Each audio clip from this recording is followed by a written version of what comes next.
Hello, everyone. My name is Danny, and you're back for another episode of Saturday Stitching, where you listen to a 50-year-old woman talk about yarn because she has no life outside this room. That's not true. A little true. Let's get some things out of the way first. If you're new here, welcome. Glad to have you. Always nice to have somebody else listen to me ramble. Welcome also to the returning visitors. Welcome to new subscribers. We have 7 more subscribers since the last time I made a video, so we're up to 38 people. Cool. Other little admin, despite my effort to sound cheery and pipper. How about chipper and cheery? Maybe that's what I was trying to say.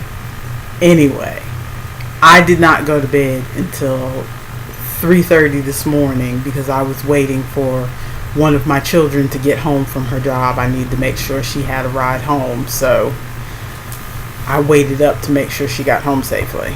So I'm a night owl, but that's late even for me, so I'm a little loopy right now.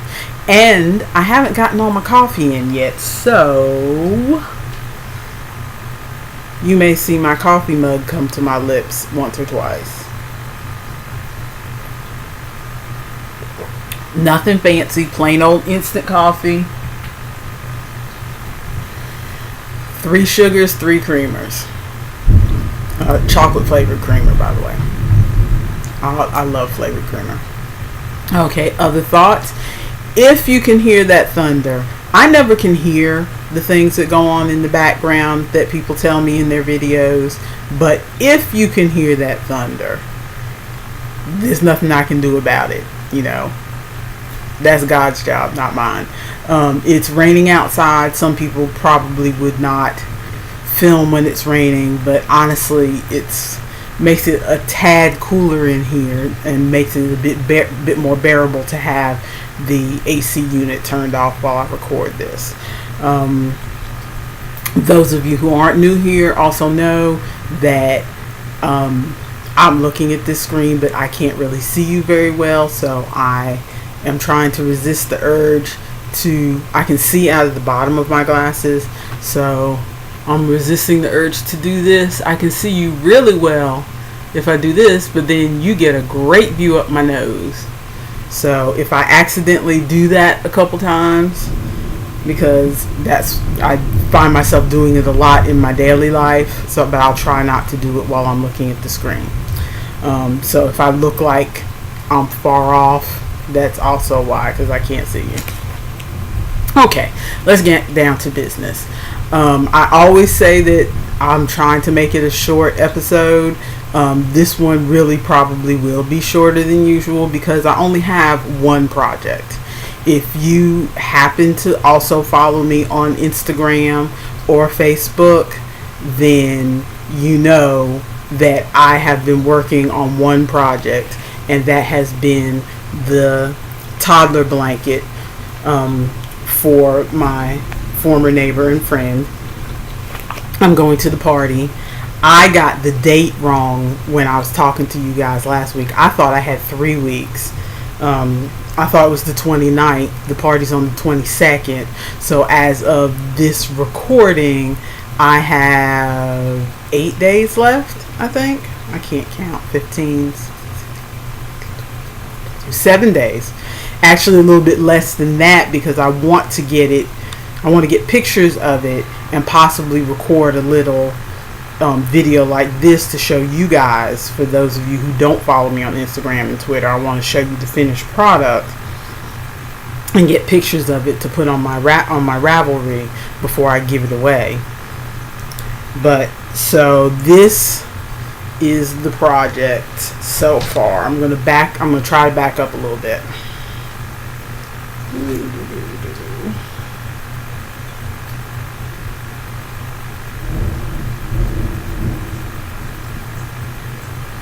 You see that dot in the middle? That was my progress keeper. See? Oh, can't hold it up. And you see the progress keeper in the middle. So you can see I made a good bit of progress since I recorded last week. Now, you can also see, you can also see that this is not big enough. I mean, excuse me. She is a 1-year-old, so it doesn't have to be huge. But I like to make blankets that they can carry with them a little bit longer than just babyhood. You know, this could like cover a car seat. You know, you could tuck this in and keep a baby's legs warm in a car seat if you're going on a car trip. But I want it to be, you know, a little bit bigger than that, because she'll quickly outgrow it. Because this kid, I mean, and this is no slam, no offense, but my friend is a tiny woman, and this is her 3rd kid. She grows big babies, not fat babies, just big babies.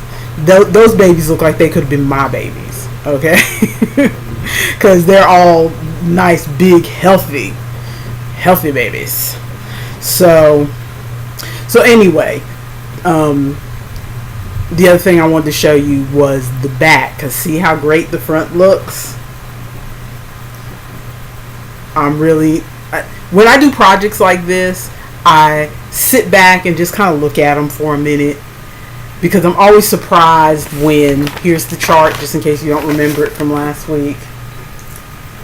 And this is a free chart that was just in somebody's blog post where she had made up like 5 or 6 superhero charts. There's like a Flash chart and a Batman chart, and they're all that size, so you could turn them into anything. If you did it, they're 50 squares by 50 squares, so if you did it corner to corner, it would make a nice sized kid blanket. But since I did Tunisian crochet, first of all, I'm glad that the logo doesn't look too fuzzy, because I thought doing the Tunisian, it wasn't going to look as nice as the corner to corner, but it turned out nicer than I thought. But what was I going to say? But I'm going to have to do something to make this bigger. So my next steps that I have to finish in the next 5 days or so is, number one, first of all, I have like 7 rows left on the top, so that this red block is the same length as this blue block, so it'll be more even. So I got about 7 more rows to do this. Then my next thing is I'm going to make a back piece to go on it, so that little fingers and toes won't tug at the floats in the back, because yeah, see that hot mess in the back? Actually, it doesn't look quite as bad as it did when I still had the 10 bobbins attached to it. But I still feel like I want to cover it up. Let me see if I can show you a little bit closer. There are some floats in there. Trying to see if I can. Yeah, see, there's some floats in there that I can stick a finger through, so I know. There's not a lot of them, but there's some. I think that's another one.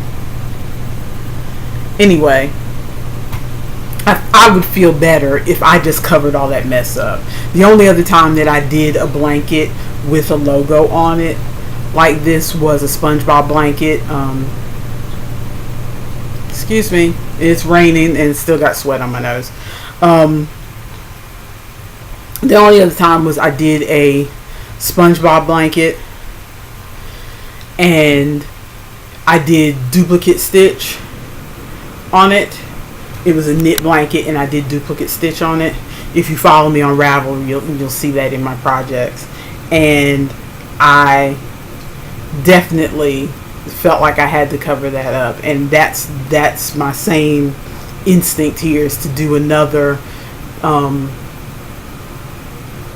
duplicate stitch, not duplicate stitch, another Tunisian crochet. And since I'm doing it all solid color, that piece will go really quickly, because what slowed me down mostly was doing the color changes on here, because it's fiddly to me.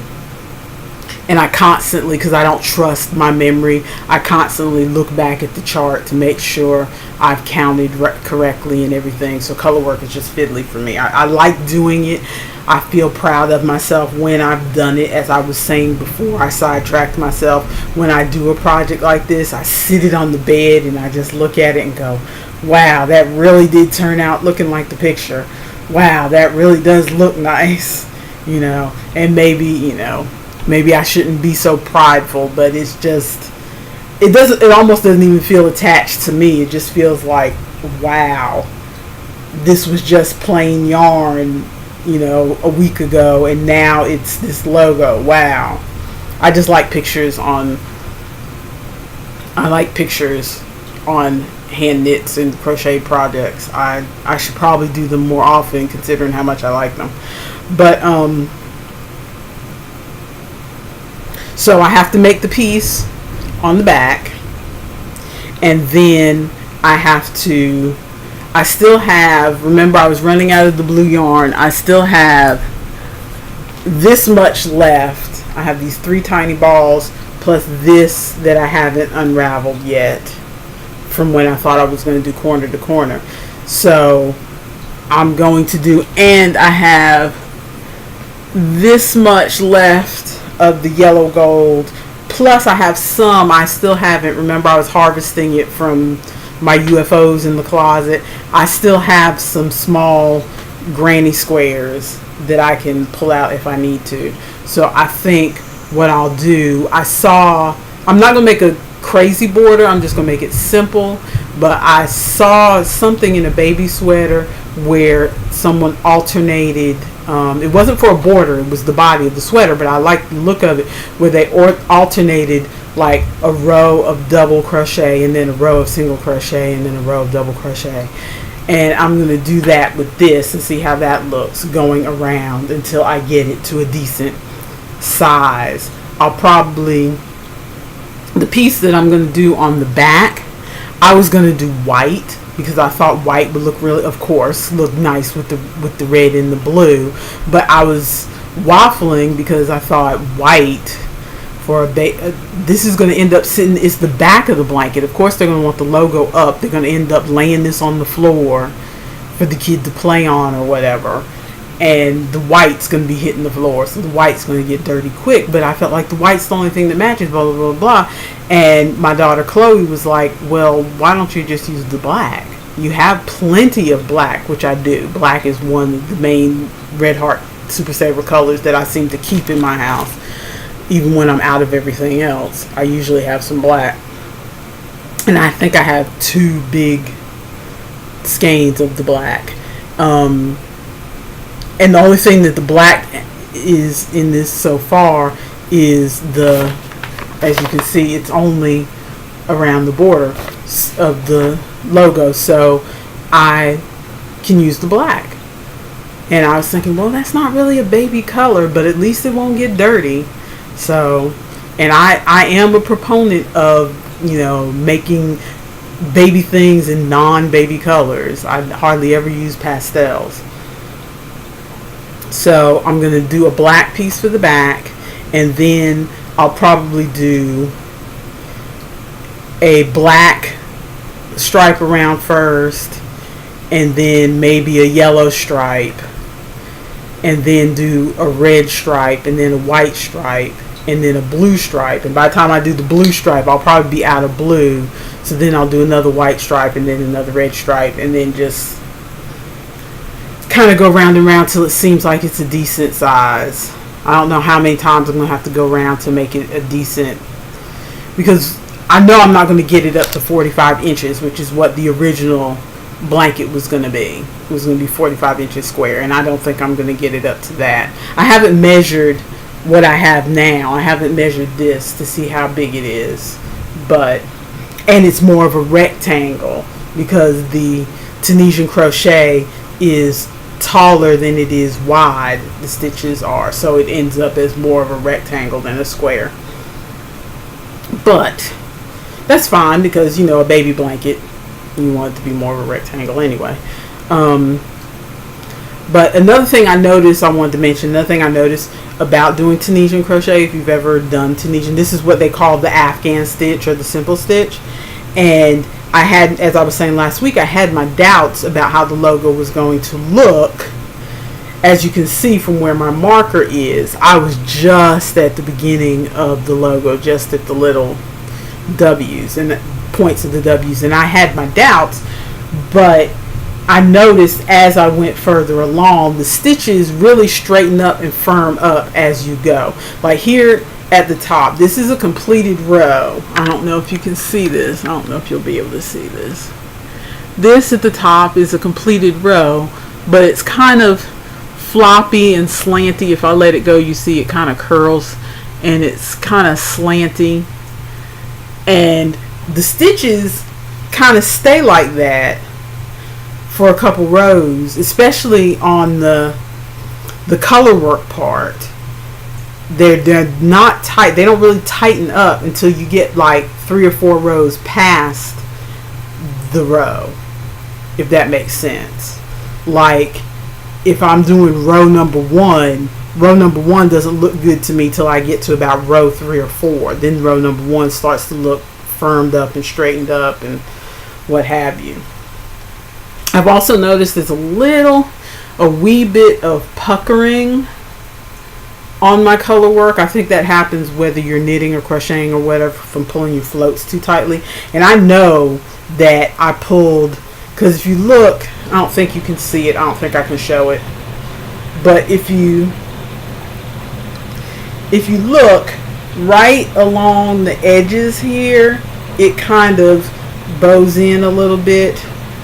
When I do the piece that I add to it, I'm going to have to like stretch it out a little bit.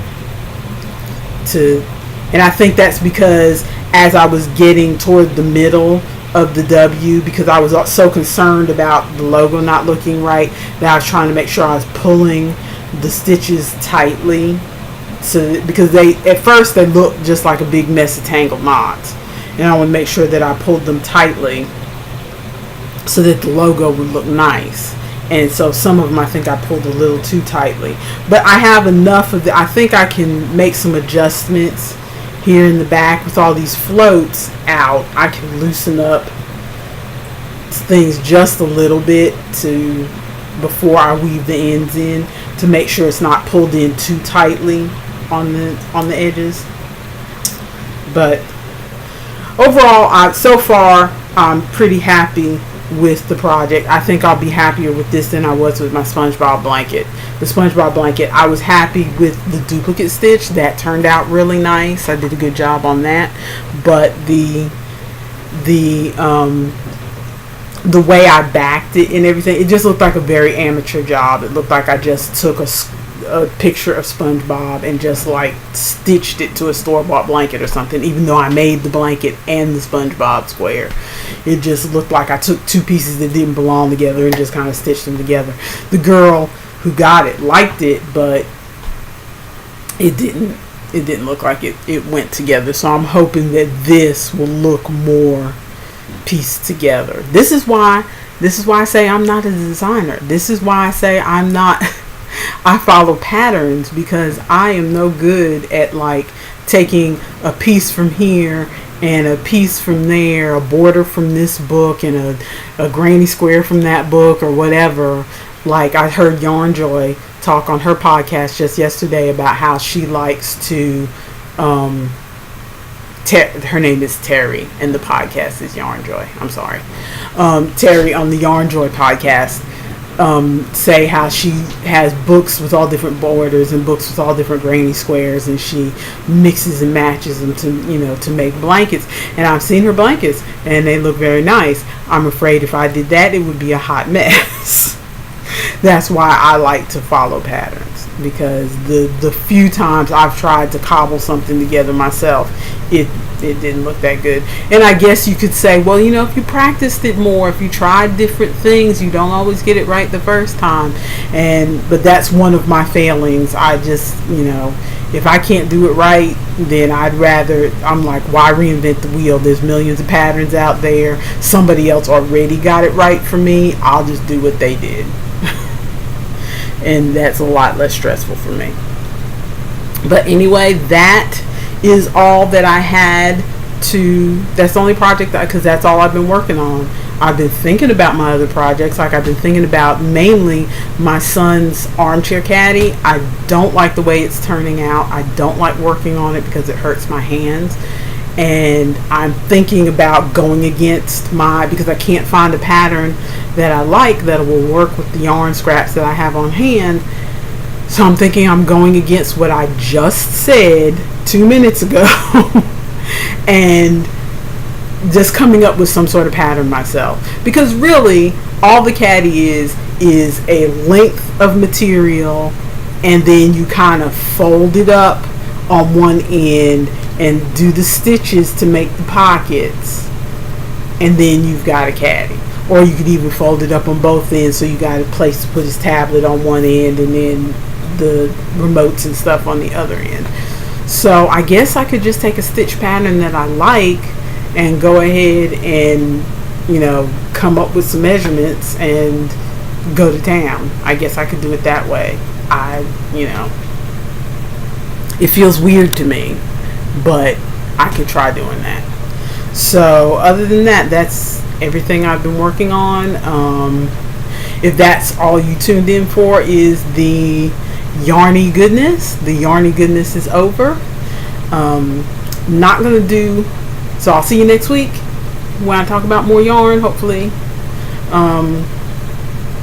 I don't have much chatter today. Maya, hi Maya. Your sister got a job, so now all of my children are gainfully employed. Although, to be fair, the twins will be going back to school in about a month and a half, but at least she has a job to put a little pocket change in her pocket so that she can have something some money to spend when she goes back to school, because goodness knows we don't have any to give her. I'm still putting in applications. I'm still unemployed. We're still doing our best to keep things floating. My hand is, I don't know if I'm just getting used to my hand being uncomfortable or if it's slightly better. It's not totally back to normal. If you're new here, I have MS, and one of my symptoms, I seem to be in the middle of a flare-up, and this time around it's my hand that has gone numb right now. From this whole half of my hand so these 3 fingers are numb. It's very difficult to type with this hand because it's stiff. It kind of tingles, although right now it's not too bad. It hurts when I actually do something to it. Like, I felt some pain go through the fingertips just from wiggling my fingers just now. But it's all down my palm as well. But I keep on keeping on, because what else am I going to do? I don't know when it's going to go away. When I made my video, was it 2 weeks ago, 3 weeks ago, saying that I was going to take a week-long break to give my hand time to go back to normal, I thought it was going to be back to normal in a week, because it had already been numb for a week. So I thought, give it another week, it'll be gone. It's not, the numbness is still here. So I just keep on keeping on. I keep stitching with it, and the crochet, you'll probably see more crocheting on this podcast in the next few weeks than knitting, because the crochet seems to be easier to crochet, because the way I crochet anyway, my left hand is more of just a kind of holder, and my right hand does all the work, so it doesn't hurt as much. Whereas when I knit, I feel like both of my hands are getting into the operation, and it's a little less comfortable. The stiffness in my hand, it's a little less comfortable doing the knitting than the crochet. So other than that, that seems to be it. As with every week, I had things to talk about, and then they all flew out of my head. But the main thing was to show you the project, which is what I wanted to do. So hopefully next week, I'm supposed to be going for another girls' weekend with my BFF, and the party is in her neck of the woods, so she's going to take me over, because you guys know I don't drive, so I'm spending the weekend with her, and then she's going to take me to drop in on the party and deliver the gift. So that means I will be leaving on Friday afternoon, so I probably won't put up a video. I won't be able to put up a video Saturday, so I'll probably take pictures of this project, or do a little short video where you don't see my face, you just see the finished project, so that those who don't follow me on Instagram at least get to see what the finished project looks like. And I'll probably post that on a Thursday, since I'll be getting ready to leave on Friday. And then hopefully the following week I'll be back to regular recording. If any of you have done, I like to leave you guys with a question at the end. If any of you have done any picture knits that you are proud of, or have a favorite picture knit pattern, or a favorite technique that you use when you do picture knits and deal with bobbins and things like that, I'd be interested in hearing it. In particular, if any of you knit or crochet for fandoms, because I love, not only do I like picture knits, but in particular I like fandom picture knits, which are yarn projects, meaning something for like Doctor Who or The Flash or Wonder Woman or Batman or Game of Thrones, or things that have pictures that relate to your favorite TV show or movie or whatever. I'm attracted to those, even when I'm not attracted to the show or whatever. There's a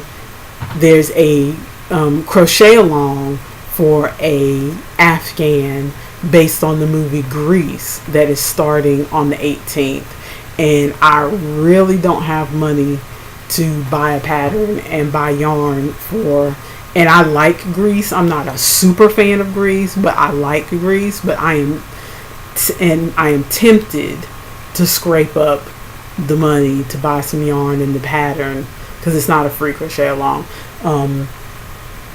to buy the yarn and the pattern to participate in this crochet along, because I've seen the other Afghans that this designer made for Friends and Gilmore Girls, and they're really cool. So I can't wait to see what she comes up with for Grease, and I think I would really like it. But that sort of thing, I'm just really attracted to picture knits that relate to TV shows, and I keep saying knits, but a lot of them are crochet, but you guys know what I mean. Anyway, I hope to hear from you guys, and if you like this video, I'm not one of those people who says if you like it, subscribe and smash that like button and all of that. If you leave me a comment, that's good enough for me, because this is my virtual knitting circle. So I really just want to have a conversation back and forth with you guys. Liking and subscribing is really cool too, but the comments, I want to have a conversation with you guys. So I'll see you guys in a couple weeks. Bye.